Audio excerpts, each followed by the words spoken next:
an extraordinary level of depth in the game. But you might not want to fiddle with the combos. You know, you might be a more casual player, and we have some stuff in store for you as well. You'll be able to autofill the combos. But of course, if you invest some time in mastering the system, then the rewards will be much greater in terms of achievement, the presents you can buy, everything in the game. So this is basically it for today's demo of Remember Me.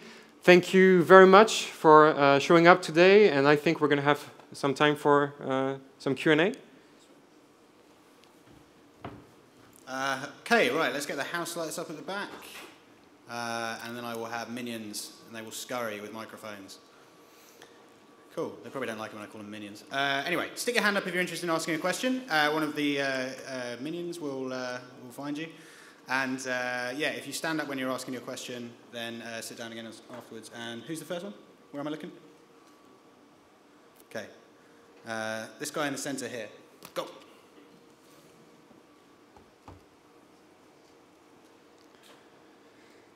Can I? Oh, that worked. There we go. Yep. Can I ask what's going to? I may have missed something here. What's going to stop the player from completely breaking it? Because by the looks of the way things like the power and the chain system combined, looks like you could just like clear a room in seconds. Mm. So I may have missed it, but I just think that the difficulty would just fall off a cliff. Sure.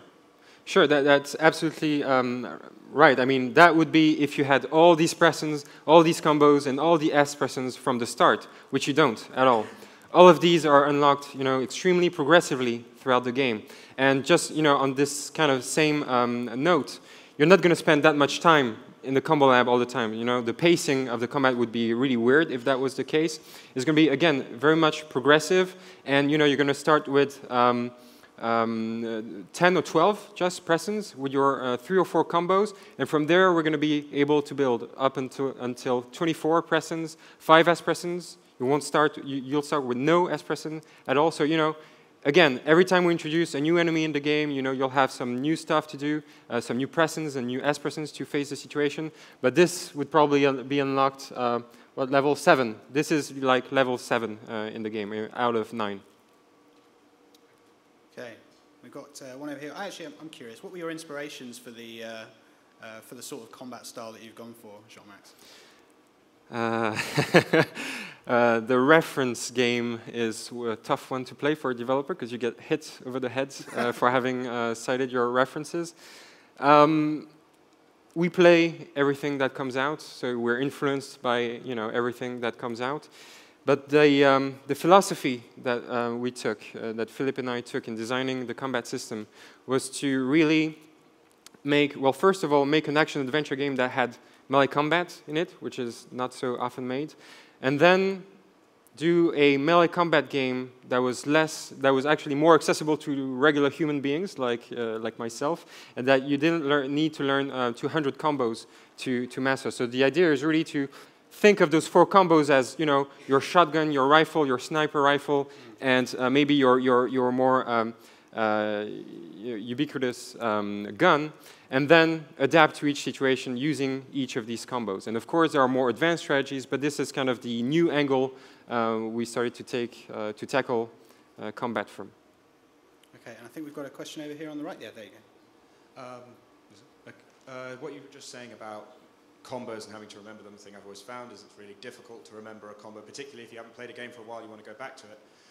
Is there a timing element in entering those combinations of X and Y, or is it you just could hit a single button and execute the pre-rendered? No. There is timing in that you need to, well, there is a timing, you need to press all the buttons, but the timing is extremely forgiving, and it's basically the same on all hits. So that's that's a very good question, because that's one of the key design decisions that we had to make in the beginning. Do we want to make timing vary, you know, depending on the move that you're performing? And no, it's always the same, so that you're focusing on enemy configuration in front of you and just strategy and combination of combos and S presents, dodges, finishing moves. That's all you have to think.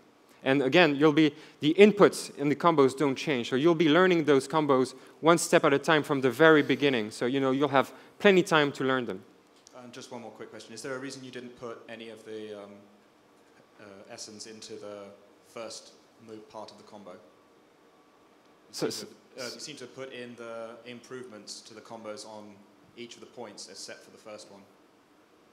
Sorry, I'm not sure. When you're building the combos, you put the different colors into the combo. The first one you always left blank. Is there a reason for that? Oh no, that was just for the demo. Yeah, you can do whatever you want with the combos. You can mix all the colors the way you want. You can do anything. All right, thank you. Okay, there is actually one down here, as I was trying to indicate. Never mind. And there's one over here. Let's see which of you can get to the guy first. It is a race. And the winner is the guy on the right.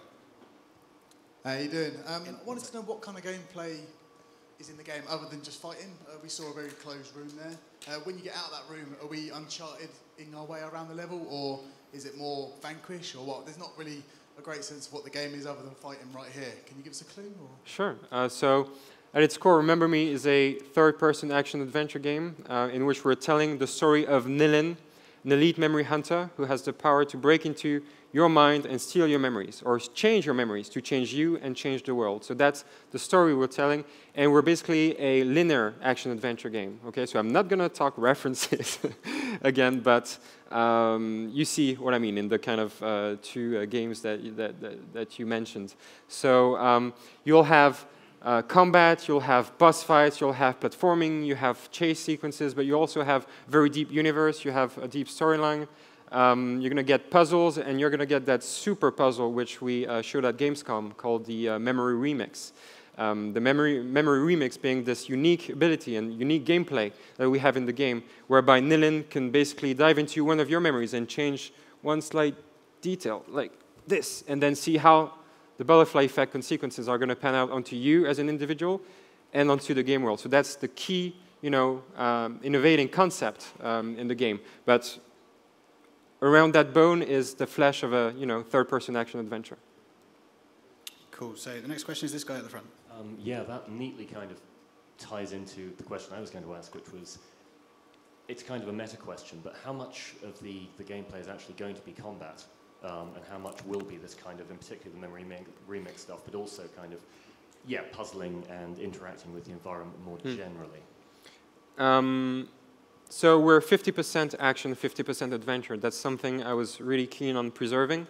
So, some action-adventure games are actually very much about the action, and we really wanted to be able to tell this story in the most comprehensive way. So combat and boss battles and platforming will be 50% of the game, and exploration, puzzles, and memory remix and stealing people's memories are going to be the other 50%, basically. Okay, I think there's one over here on the right. Thank you. First of all, I'd like to say, love the aesthetic, looks great, and quite fresh and unique. The big concern I have is I'm awful at fighting games, but I'm pretty tasty at third-person shooters. From what you've demoed here, if I choose to solely go down a third-person shooter route, will I get much out of this game, or would I be shutting off half of it immediately? If you take what route, sorry? If I just went down a third-person shooter type approach to this game, is that going to be possible? Oh, you mean with the spammer? Yes. Oh yeah, no, you're not going to be able to. This is just a supporting weapon that you use to. It has various uses even outside of combat, but it's really something you use to gain time and repel some of the enemies. But you're not going to win using that only. We'll crush you for that. And just continuing on what you said, I played another game where the boss battles are very different to the levels. I'm concerned that, will that happen in this game, or will there be a consistency across the whole game? Sorry, will what happen? Sorry. Will boss battles be handled differently to the levels of a game? No, they'll be exactly the same, using the same combat system, same cameras. It's really all seamlessly woven into the story. That's great. Thank you. I wonder which game he was talking about. There's a question on the left, I believe. Not mentioning any references. Yeah, no huge revolution. Hi, I was just wondering, how difficult was it to actually find a publisher and actually convince them to take a gamble on original IP, considering the market is very much skewed towards AAA's, remakes and sequels? How long do you have? It was very hard. It was very hard because, we're all working. I mean, us, and maybe some of you here in a very much risk-averse industry. But after some time, and with the right materials, we were able, when we went to Gamescom 2011, we were able to show some concept art and talk about the concept to journalists and you know, get all the publishers excited around the table. So it was also a matter of us actually getting our stuff together to really have something that could convince them immediately. And well, that paid off because at some point we, you know, that was already probably 3 years after we started the company, bearing in mind. So yeah, I always say that this game has been in development for 4 years. But what you have to realize, it's, you know, 4 years ago it was 5 of us, just 5 people, and you don't build a game with 5 people. We've had to grow that to 100 people.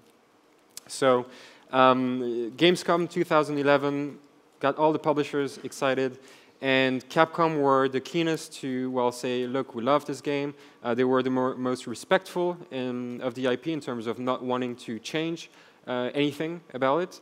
And you know, it was kind of a win-win situation because we were signing pretty late in the development cycle, which meant nothing, you know, it was getting hard to change anything, and they were also very much conscious of what the game was about. You know, they were not throwing money at something they didn't know at all. So it took time, but in the end, it was rather easy, and we're very happy to be working with Capcom. Cool. We have a question on the right, and then there's one on the left. Hello. Yep. Hello. The game appears to have a very, very strong aesthetic, but you've also seemed to have a very interesting combat system, the sort of you know, tweak on the brawler. So I'm thinking, was this always one cohesive idea? Did you think we want to make this specific game, or did you think we want to make a game with this aesthetic, and what system can we put with it? Or we want to make this brawler, and what aesthetic can we put with this sort of system? It all started with the ambition to make a cyberpunk game, okay? And cyberpunk is about, you know, identifying a key technological trend in today's world and then extrapolating it into the future. And we didn't want to make a game about physical augmentation, this kind of cool technology. We wanted it to be about human intimacy and ultimately memories, which is why we chose to work on the kind of social network trend of today. You know, we're all today uploading entire bits of our lives, entire parts of our lives onto the internet, and we're not really paying attention to what's being done with that data. You know, some people in those companies, you know, they know who we are, where we are, who our friends are, our family, what we believe in, where we have studied, what our political convictions might be. So we wanted to ask questions about that, and the way we chose to do that was to tell a story about memories. You know, in 2084, where the game takes place, people have now all digitized their memories, and they can share them over the network. So it's the ultimate next step in social networking. So that was the main idea, and then we built the flesh around that. You know, it was we wanted it to be so the key feature would be the memory remix. You know, that was settled for in the very first few weeks of development. But then, you know, I was very much conscious of the fact that if we only had crazy, innovative stuff like that, it would not be enough. So we needed really the kind of recipe to tie everything together. And that's where we decided to make really a strong third-person action-adventure game with very well anchored codes, you know, the fighting and the boss fights and the platforming.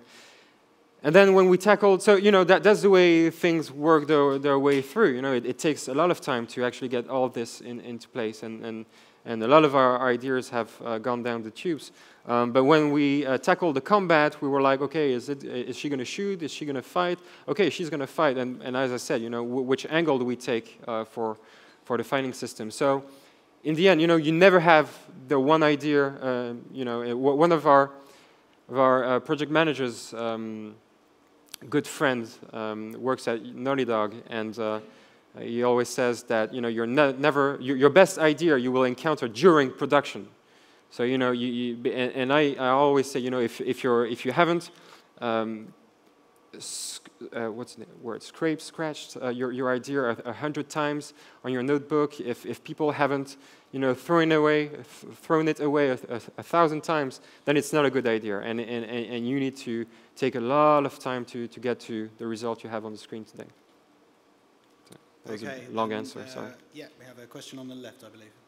Hi. Here we go. I was just wondering, with the playstyle and some earlier footage where you're not allowed to fight, is this going to be a sort of game where you can choose how you go through the game, or is it sort of, at this point, you need to fight this way, or you have to go past them, you're not allowed to engage them at all? Or is it going to be multi? No, it's not multi. It's a linear, story-driven experience, which is a very, conscious, creative choice that we make in order to retain as much control and over the events and emotions that the player goes through. First and foremost, we're telling Nillin's story. We have stuff about, her unique power, the memory remix to say. We have ideas to convey to the players, and you basically have a lot more control over your story when you're going linear rather than multi. And this is, you have choose your battles when you're a developer, and we chose to focus on the story, hence the linear experience. Okay, and there's a question here in the center. Hi, I was very interested in the story about how you met with Capcom and that, and without naming any names, unless you really want to, what is the kind of thing that publishers say that they want to change when you show them stuff like this? Well, again, how much time do you have? Many things. Publishers can, ultimately, they're your clients. So, you need to convince them that what you have is the right thing.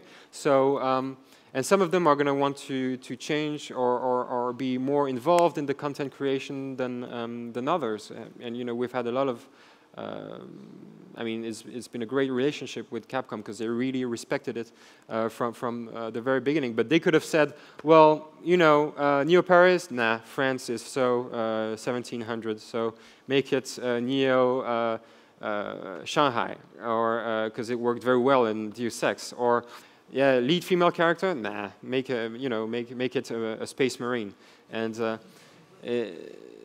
I'm joking, of course, but it can go that far. It could be change her name, it could be change her accent, change whatever. But this is not happening with Capcom. Although, of course, we have very interesting discussions about how to fine-tune the game and make it the best. But they're not taking a kind of destroying approach to it. Not at all. Okay, and there's another question down here in the center, I believe. Hiya. Do you want to stand up, sorry, just so you can see? Where are you? There. Just picking up on something you just said. Obviously, the image of women in games is something that's a bit of a buzz topic at the moment. When did you decide to go with a female lead? At the very beginning. It is... Again, we didn't want to be different just for the sake of being different, but we felt that to tell our story about amnesia and human memories, and a woman was just better. I've said in past interviews a very cliche thing, saying that women were more sensitive than men. That's not exactly the right way to put it, of course, but it was just a no-brainer. We didn't see ourselves telling that story with a male character. And there are no bad female characters. There are just bad characters when they're bad. So we've really worked a lot on identifying what really made a female character come to life, and that is basically a mix of attractive looks and most of all resonating character traits. So the attractive looks are definitely not there to work by themselves. So we're trying to make that work in every line of dialogue, every animation, every event that happens throughout the game. It's not easy, but we really believe that the market is mature enough to have strong lead female characters, and by strong I mean just that take a lot of space in the marketplace. I don't mean necessarily strong, although Nilin in our case is strong. It's 2012. Come on, it should be split, evenly. So yeah. Okay, and we have time maybe for 2 more questions. There's one over here, and then I think we'll go down here for the last one. Hi. Great demo, by the way. Might be a bit early, but how are the trophy stroke achievements looking for the game?